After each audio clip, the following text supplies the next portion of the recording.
Imaginez un instant. Comment est-ce qu'on peut s'entraîner pour une performance qui, par définition, se déroule toujours en direct, sans filet? C'est le grand défi des enseignants. Et aujourd'hui, on va explorer une solution vraiment puissante à ce problème, le micro-enseignement. Alors, voilà notre parcours. On va d'abord bien poser le problème. Ensuite, on verra la solution, comment ça marche concrètement dans un atelier, quel est l'impact réel sur les compétences, et enfin la philosophie qui se cache derrière tout ça et qui la rend si efficace. C'est parti! On commence donc par le cœur du sujet, ce défi fondamental de l'enseignement. On compare souvent la salle de classe à une scène de théâtre, mais une scène où il n'y aurait jamais de répétition. Et voilà la question centrale. Comment est-ce qu'on s'améliore? Comment on teste de nouvelles choses quand chaque performance est, la première? C'est un vrai casse-tête pour les éducateurs qui sont constamment dans cet environnement complexe et totalement imprévisible.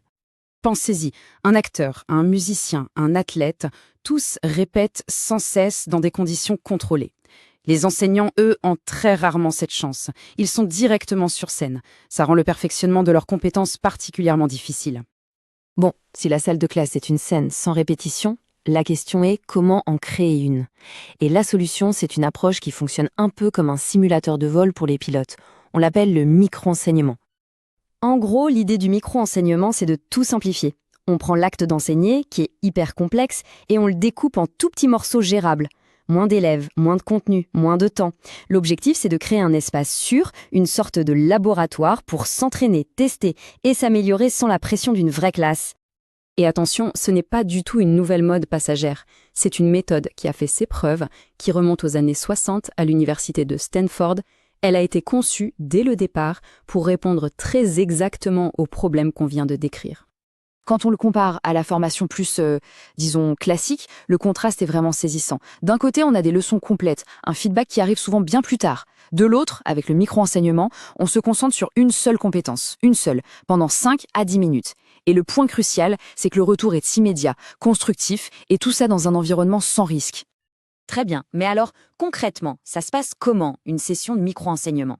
Allez, on entre au cœur d'un atelier pour voir le processus en détail.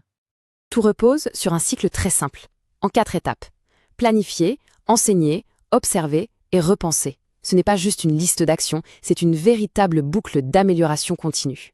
On répète ce cycle pour affiner une compétence bien précise. Et ici, on voit bien que chaque participant a un rôle essentiel. L'enseignant présente sa mi-leçon. Les pairs, eux, jouent d'abord le rôle d'élève, puis deviennent des observateurs. Et vient le moment décisif, le feedback. Ce n'est jamais une critique, c'est toujours collaboratif, bienveillant et entièrement tourné vers l'amélioration. Et ce qui est génial, c'est que le cycle peut recommencer tout de suite. D'ailleurs, l'utilisation de la vidéo est particulièrement puissante ici. C'est un miroir objectif. Ça permet à l'enseignant de se voir comme les autres le voient. Et ça change tout pour l'auto-analyse. Ok, en théorie, tout ça a l'air super. Mais en pratique, est-ce que ça marche? Quel est l'impact réel? Eh bien, regardons les résultats. L'impact, il va bien au-delà de la simple technique. Bien sûr, on développe des compétences ciblées. Mais on bâtit aussi la confiance. On crée une culture où l'expérimentation et l'innovation ne sont pas juste tolérées, elles sont encouragées. Et les données le montrent clairement. Les enseignants qui pratiquent le micro-enseignement rapportent qu'ils ont beaucoup plus confiance en eux, qu'ils osent davantage expérimenter et surtout que leur capacité à analyser leurs propres pratiques fait un bond en avant.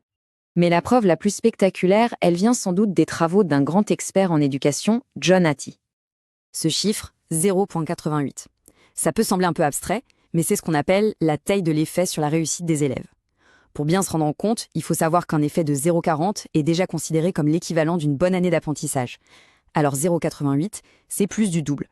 C'est tout simplement l'une des interventions les plus efficaces qui existent pour améliorer l'apprentissage. C'est énorme. Mais le micro-enseignement, ce n'est pas juste une technique ou une recette. Derrière, il y a une philosophie, une idée fondamentale vraiment puissante. Et cette idée, c'est celle de la réflexivité. C'est un concept clé. Il ne s'agit pas juste de réfléchir dans son coin. Non, il s'agit de développer une véritable compétence, la capacité de s'auto-analyser de manière critique et de chercher constamment à améliorer sa pratique. L'objectif final, ce n'est pas de corriger un petit défaut une bonne fois pour toutes, c'est de construire une habitude, un réflexe professionnel, de passer du mode faire son métier au mode penser son métier, de manière structurée et analytique. Finalement, ce processus rend le développement professionnel beaucoup plus personnel, beaucoup plus concret, et ça nous laisse avec une question intéressante. pas de savoir si ça marche, mais plutôt de se demander si on commençait aujourd'hui, quelle serait la toute première compétence qu'on voudrait perfectionner.